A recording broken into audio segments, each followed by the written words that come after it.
Salut, c'est Philippe de Podcast Magazine. Bienvenue dans ces tests de matériel, d'équipement et de plateforme. Alors, je ne suis pas un technicien, je ne suis pas un technophile, mais nous allons essayer de découvrir ensemble ces produits, de les regarder, de les analyser et de partager. Si vous voulez commenter, si vous êtes d'accord, pas d'accord, n'hésitez pas à utiliser les commentaires juste dessous. Et bien entendu, je voulais rappeler que nous n'avons pas d'accord commercial avec les marques qui sont présentes et que nous testons. Ils nous envoient le matériel ou ils nous donnent accès à ces plateformes gratuitement.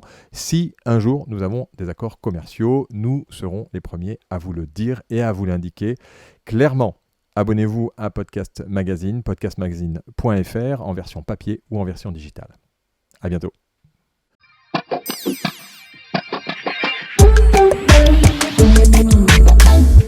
Le micro réinventé, Logitech annonce un nouveau micro qui s'appelle le Blue Sona. Alors ce micro, où est-il? À quoi ressemble-t-il? Eh bien, vous l'avez devant les yeux, il est juste là et nous allons faire une démonstration de ce micro, le tester et voir quelles sont ses qualités et éventuellement ses inconvénients. On a ici la petite boîte qui est livrée avec. On va l'ouvrir ensemble pour voir. Bien entendu, le micro n'y est pas puisqu'il est juste devant moi. Il est livré avec un petit adaptateur 5838 pour ceux qui s'y connaissent et une bonnette de rechange que l'on va utiliser tout à l'heure qui va nous permettre de pouvoir tester. Hop, la voilà. Et regardez de quelle couleur elle est. Elle est rouge. Donc, ce qui est assez original pour ce micro qui, on va le dire, a une ligne assez épurée. Vous le voyez. Et on fait les tests ensemble immédiatement. Mais avant ça, on va vous faire une petite présentation avec une vidéo de Logitech que nous avons de ce Blue Sona et de ses qualités. C'est parti. Le Blue Sona est un micro dynamique actif. C'est-à-dire qu'il faut l'alimenter en 24 volts ou en 48 volts. Pour ceux qui ne comprennent rien, on vous explique tout dans le podcast magazine numéro 1. Il y a une technologie Clearamp qui est intégrée au Blue Sona et qui fournit une amplification de plus 25 dB. Vous le voyez là sur le visuel. Et puis, il possède une capsule à double diaphragme. Il y en a une qui est réglée par les ingénieurs et l'autre qui est réglée à l'envers pour véritablement absorber et minimiser les bruits et les vibrations. C'est ce qu'on va voir dans les tests. Et puis la capsule est montée dans une cage spécialement conçue pour éliminer tous les bruits électromagnétiques, apparemment, on verra, provenant des écrans d'ordinateur ou de l'éclairage. Le Blue Sona est super cardioïque, donc très directif. Il va éviter les bruits de fond. Il est plus directionnel qu'un cardioïde traditionnel utilisé par la plupart des microphones. La capsule elle est logée dans un support anti-choc interne qui protège la capsule des chocs et des vibrations. Et puis, bien entendu, c'est un design assez épuré et qui rend plutôt bien sur les vidéos comme vous le voyez. Et la finition peut être en graphite ou en blanc cassé. Les bonnettes sont interchangeables et ça s'adapte un peu à l'esthétique de votre contenu. Bien sûr, il pivote à 290 degrés et on va faire les tests tout de suite. Nous allons donc faire le test avec ce Blue Sona et je tiens à vous préciser d'abord que nous allons, dans les tests que nous allons réaliser avec les différents micros qu'il va y avoir, nous allons utiliser le même matériel, le même équipement avec le même setup et les mêmes réglages pour que vous puissiez comparer si vous avez envie de comparer entre les micros, bien entendu. Alors le premier test que l'on fera avec tous les micros, ça va être de taper dans les mains. Je précise quand même qu'on est dans une salle qui n'est pas insonorisée et donc on a aussi un MacBook Pro qui est là, qui ventile pas mal. On a coupé quand même la clim, on a coupé tout ce qui était un peu bruit de nuisance autour, mais on n'est quand même pas dans une salle insonorisée et vous voyez comment le micro réagit par rapport déjà à cet environnement un peu bruyant. On pourra aussi faire des tests dans une cabine speak, on essaiera ça peut-être un autre jour. Donc le premier test, c'est on tape dans les mains pour voir comment le micro réagit. Donc vous voyez au niveau de la reverb, je refais un coup pour la reverb pour que vous imaginez dans une salle non insonorisée. Le deuxième test qu'on va faire, c'est qu'on va taper sur un clavier. Alors on a deux claviers différents, on a un clavier du MacBook Pro que vous voyez légèrement ici et donc je vais simplement taper sur un petit clavier.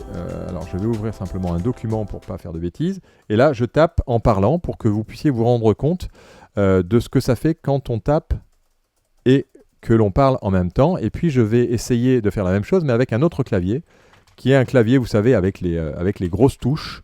Voilà, pour que vous puissiez voir ce que ça fait quand on parle. Et maintenant, je vais tester, je vais faire la même chose, mais cette fois, sans parler. Le clavier du MacBook. Et le clavier qui ressemble plus à un clavier de gamer.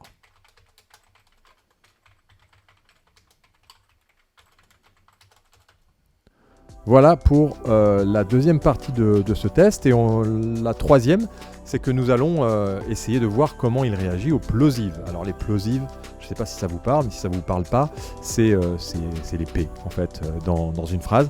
Donc j'ai écrit une phrase que je vais vous lire. C'est « Pierre et Paula sont partis et en plus, ils n'ont pas lu Podcast Magazine Papa ». Donc vous voyez les plosives qu'il y a sur ce micro, et bien entendu j'utiliserai cette même phrase pour tester les autres micros. Alors maintenant on va faire le quatrième test qui va être, on va enlever la bonnette et on va refaire ce test des plosifs mais sans la bonnette. Vous voyez la bonnette s'enlève assez facilement, voilà, je la pose à côté et là je vais refaire le test des plosives.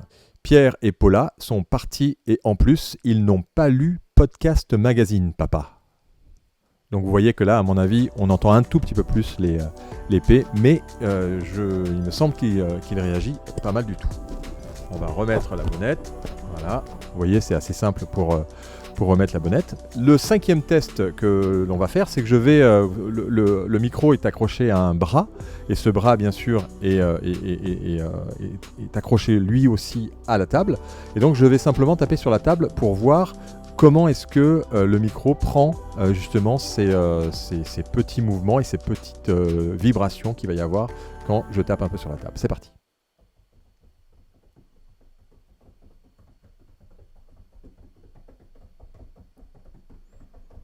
Et je vais maintenant taper sur le bras du micro. Voilà, je tape sur le bras.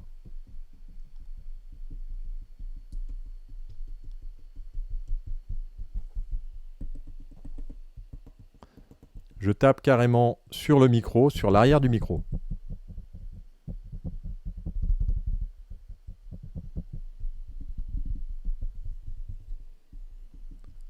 Voilà, comme ça vous voyez comment il réagit. Et j'avoue que même en tapant sur le micro, c'est assez impressionnant. On n'entend quasiment pas du tout. Il y a vraiment une absorption qui est assez impressionnante. Donc on va... maintenant qu'on a tapé avec les doigts on va enlever la bonnette et on va essayer aussi. Alors je vais taper bien sûr sur la bonnette pour que vous puissiez vous rendre compte.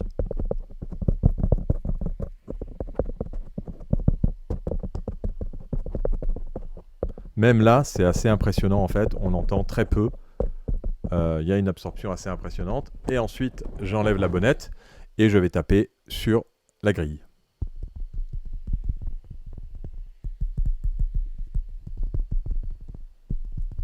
Pareil, très peu de bruit qui ressort. Donc assez impressionnant sur l'absorption. Je vais maintenant, en fait, pour le septième test, je vais m'écarter un peu du micro. C'est-à-dire que là, je vais manger déjà le micro pour que vous puissiez vous rendre compte quand on est très proche, est-ce que ça sature, comment est-ce qu'il réagit quand on est très proche. Je me mets à 10 cm du micro, je le mets bien en face de moi, hein. À 10 cm de micro pour que vous vous rendiez compte à 10 cm comment est-ce que vous m'entendez. Je me recule à peu près à 20-30 cm et vous voyez comment est-ce qu'il est capable de me capter. Et ensuite, je me recule jusqu'au fond, je le dirige un peu plus vers ma bouche, voilà. Et là, je suis quasiment à 50 cm et j'essaye de parler toujours de la même manière, bien entendu. Donc voilà pour la réaction du micro quand on recule. Et de la même manière, bien entendu, on testera ce micro aussi sur les autres. On testera cette manière de faire sur les autres micros. Vous avez compris. Alors après le test de proximité, on va maintenant essayer de faire une chose en enlevant le micro et en essayant de voir le diagramme polaire. Le diagramme polaire, c'est quand j'ai ma bouche qui est devant le micro, est-ce que le micro capte plus devant, sur les côtés, vous savez, omnidirectionnel, directionnel, voilà, toutes ces choses-là. Donc je vais tout simplement dévisser légèrement le micro, et vous voyez, il y a une petite bague qui permet de dévisser assez vite le micro tout de suite est dévissé. Et puis je vais tout simplement porter le micro, alors je vais le mettre dans le bon sens, voilà, je vais le mettre en bonne position. Donc là, j'ai le micro qui est devant ma bouche et vous voyez le son que cela fait. Je vais tourner le micro légèrement sur le côté et vous allez voir à quel point vous entendez ou vous n'entendez plus. Je le retourne aussi de ce sens-là pour voir comment le diagramme polaire est fait, et je le mets à l'envers pour que vous puissiez voir s'il y a une prise derrière ou non et qu'est-ce qui prend. Et vous allez voir et vous entendez, et je l'entends là, il y a du souffle qui vient en fait de l'ordinateur qui est là, il y a un souffle, et quand je retourne le micro vers l'ordinateur, vous allez entendre le souffle, regardez. Et là, vous voyez, il est très directionnel vers le micro et on ne m'entend plus, et là on m'entend. Donc ça vous permet aussi de vous rendre compte dans un environnement assez bruyant la capacité de ce micro. Donc voilà pour le diagramme polaire. Vous voyez, en fait il est c'est un micro super cardioïde, ça veut dire qu'il est très directif comme on vous l'a dit tout à l'heure, et il permet de pouvoir éviter de capter tous ces sons ambiants. Et bien voilà pour ce petit test. Dans le numéro 1 de Podcast Magazine, bien, nous allons un peu plus loin dans les tests, et nous faisons surtout un test entre le Blue Sona et le MV7X de Shure. Ce sont deux micros qui sont dynamiques, l'un passif, l'autre actif. C'est-à-dire qu'il y en a un qu'il faut brancher sur le 48 volts et l'autre où il n'y a pas besoin de le brancher sur le 48 volts. Mais ils sont assez concurrents et selon nous, des micros qui sont très intéressants pour les podcasteurs et pour les stations de radio qui ont besoin de faire des extérieurs avec des petites Rodecaster Pro ou des Zoom P8, les PodTrack P8 comme nous utilisons aujourd'hui dans nos tests, et nous continuerons à utiliser bien sûr. Et puis on fera des tests de ces consoles, d'autres micros, de plateformes.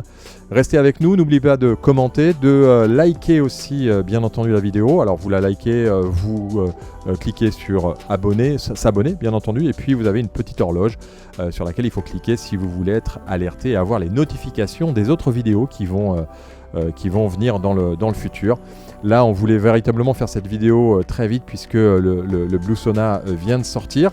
Ce qu'on peut dire simplement sur ce Blue Sona pour terminer, quand on le voit, c'est qu'il est vraiment épuré, assez agréable, et quand on a envie d'avoir quelque chose d'épuré et qui ne ressemble pas trop aux autres micros, c'est vrai que c'est un micro qui semble un bon challenger à tous les micros qu'on utilise, que les podcasteurs utilisent et que les stations de radio utilisent aussi.